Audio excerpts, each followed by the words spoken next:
এলাকা কিছু লোক আছে যারা বিয়ের সম্বন্ধ আসলে ভেঙে দেয়, তাদের সম্পর্কে কিছু বলেন। খুব দরকারি একটা প্রশ্ন ভাই, খুব দরকারি একটা প্রশ্ন। আমাদের দেশের গ্রামে গঞ্জে এই ধরনের নিকৃষ্ট মানুষ, এই ধরনের ফাসিক এবং পাপিষ্ট মানুষ বহু আছে। এমনকি অনেক লোক আছে নামাজ কালাম পড়ায়, মসজিদে জামাতের সাথে নামাজ আদায় করে, কিন্তু মানুষের বিয়ে শাদী উপলক্ষে খোঁচাখুচি করে। কোন এলাকাতে একটা মেয়ের খবর নেওয়ার জন্য আরেক এলাকা থেকে মানুষ আসছে এলাকাতে আপনাকে পাইছে একটা পুকুরের ঘাটে উজু করতেছেন, দেখছে যে মসজিদের পুকুরের ঘাট উজু করতেছে, বেচারা নামাজি মানুষই হবে। জিজ্ঞাসা করছেন, ভাই সালাম আলাইকুম, আপনাদের এলাকায় অমুক মেয়েটার সম্পর্কে কিছু জানেন কিনা? আপনি চিন্তা করছেন, আরে তো আপনার শত্রুর মেয়ে, আপনার সাথে তার আইল ঠেলা ঠেলি আছে। এই চান্সে আপনি শত্রুতা উদ্ধার করার জন্য বলছেন, ভাই আল্লাহ বাঁচাইছে আপনি আমার কাছে আসছেন ভাই। এই বইলা যে আপনি একটা শয়তানি শুরু করে দিলেন, আস্ত ডাহা ডাহা মিথ্যা কথা বলে ওই বিয়েটা ভাঙে দিলেন। এই কাজটা শুধু মিথ্যা না, আল্লাহর জমিনে আল্লাহর আরশ কাঁপার মতো সবচেয়ে ভয়াবহ অপরাধগুলোর মধ্যে থেকে একটি। কারণ এখানে একটা নিষ্কলুষ চরিত্রে আপনি কালিমা দিলেন, একজন নিরপরাধ মানুষ সম্পর্কে মিথ্যাচার করলেন, আবার নিজে মিথ্যা কথা বললেন, আবার ওই লোকটাকে অসত্য সংবাদ দিলেন, মিথ্যা সাক্ষ্য দিলেন। অনেকগুলো কবিরা গুনার সমাহার এখানে আছে, একটা কবিরা গুনাহ নয়, অনেকগুলো কবিরা গুনাহ একযোগে হচ্ছে, আপনি টেরও পাচ্ছেন না। জাহান্নামে যাওয়ার জন্য বেশি কিছু দরকার হবে না ভাই।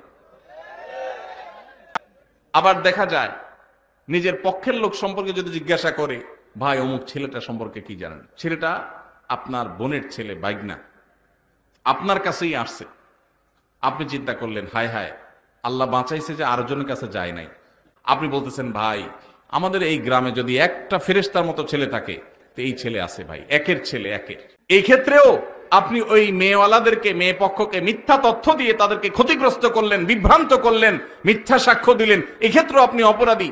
তাহলে কি করবেন? যতটুকু সত্য ততটুকু বলবেন।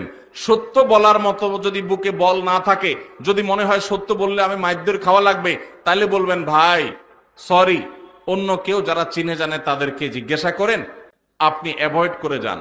কিন্তু বলতে যখন যাবেন তখন আপনাকে সত্য বলতে হবে। নবী সাল্লাল্লাহু আলাইহি সাল্লাম বারবার আমাদেরকে সতর্ক করেছেন। তিনি বলেছেন, যদি তোমাকে কিছু বলতে হয় ফালিয়াকুল খায়রা আও লিয়াসমুত, তাহলে ভালো সত্য যেটা সেটাই বলবে, আর না হলে চুপ থাকবে। কিন্তু বলতে গিয়ে মিথ্যা বলা যাবে না।